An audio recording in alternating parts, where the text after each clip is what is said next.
वामपंथी नेता और माकपा महासचिव सीताराम येचुरी का निधन हो गया। वैसे तो उनकी जिंदगी एक कट्टर वामपंथी नेता की रही, लेकिन उनका व्यक्तित्व कई खंडों में बटा हुआ था। वे कई बार अपनी ही पार्टी लाइन से अलग चले जाते थे। वे चीन के घनघोर समर्थक थे और आरएसएस के कट्टर विरोधी भी। कई बार उन्होंने हिंदू सेंटिमेंट के खिलाफ भी बयान दिया। हमारी देश की इतिहास ही पढ़ ले तो अब पता चलेगा कितने हिंदू राजा थे, कितने हिंदू राजाओं के ऊपर युद्ध किया, कितने लोग इधर से कितने लोग मरे हैं। पूरा का पूरा इतिहास ही मतलब यही जंगों का इतिहास है। वह रामायण और महाभारत को हिंसा भड़काने वाले ग्रंथ कहा करते थे। हिंदूवादियों को अपमानित करना उन्हें बेहद पसंद था। वह इतिहास की किताबों में मुस्लिम शासकों का महिमा मंडन का समर्थन करते थे और शबरीमाला और रामायण महाभारत जैसे ग्रंथों पर उंगली उठाते थे। येचुरी के नाम में सीता और राम दोनों शामिल हैं, लेकिन वह रामायण और महाभारत को हिंदुओं के हिंसक होने के प्रमाण के रूप में पेश करते थे। कुछ वाक्यांशों को उन्होंने एक नया अर्थ दिया और उन्हें हिंसा, आतंकवाद, युद्ध के लिए जिम्मेदार भी बताया। पौराणिक कथाओं में विश्वास है कि वही इतिहास है। पौराणिक कथाएं जो महाभारत और रामायण, उसके अंदर बिना हिंसा के और बिना राजनीतिक मतलब बिना जंग के कोई पौराणिक कथा है रामायण या महाभारत?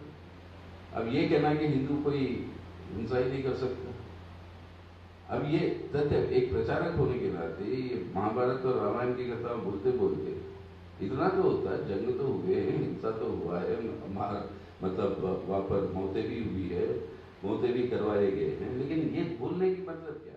आरएसएस को भगवा आतंकवाद से जोड़ने वाली शब्दावली का येचुरी ने भी खूब इस्तेमाल किया। सीपीआईएम पोलित ब्यूरो के सदस्य के रूप में सीताराम येचुरी ने 90 के दशक के मध्य में देवगौड़ा और आईके गुजराल की सरकार बनाने एवं चलाने के लिए समन्वयक के रूप में काम किया। बाद में यही प्रयोग यूपीए 1 की सरकार के लिए भी किया। सीताराम येचुरी अपनी पार्टी के भीतर प्रकाश करात, वृंदा करात लॉबी के भी कट्टर विरोधी रहे।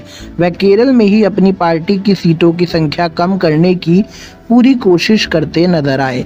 येचुरी के कई बयान केरल में पार्टी की संभावना को नुकसान पहुंचाने के कारण बने। येचुरी की पार्टी विरोधी बयानबाजी के कारण ही सीपीआईएम को 2014 और 2019 के चुनाव में कम सीटें मिली। वे नास्तिक थे या आस्तिक, पर एक सच्चे कम्युनिस्ट जरूर थे।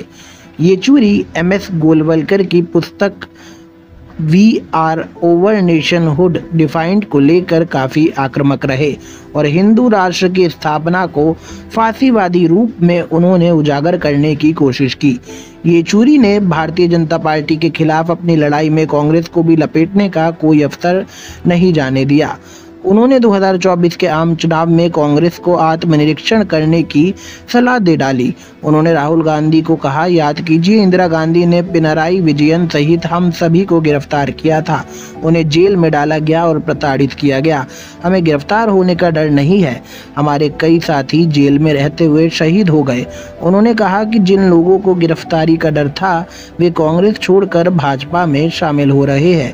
येचुरी देश में आर्थिक असमानताओं के बढ़ने पर बहुत चिंता जताते रहे हैं। उनका कहना था कि गरीब और गरीब होते जा रहे हैं और अमीर होते जा रहे हैं। पिछले साल शीर्ष 10 सबसे अमीर व्यक्तियों की संयुक्त संपत्ति में 22% की वृद्धि हुई, जबकि आबादी के निचले आधे हिस्से की संपत्ति में 13% कटौती आई। बढ़ती बेरोजगारी और मुद्रास्फीति पर भी उनकी चिंता रहती थी। माकपा नेता को विनम्र श्रद्धांजलि।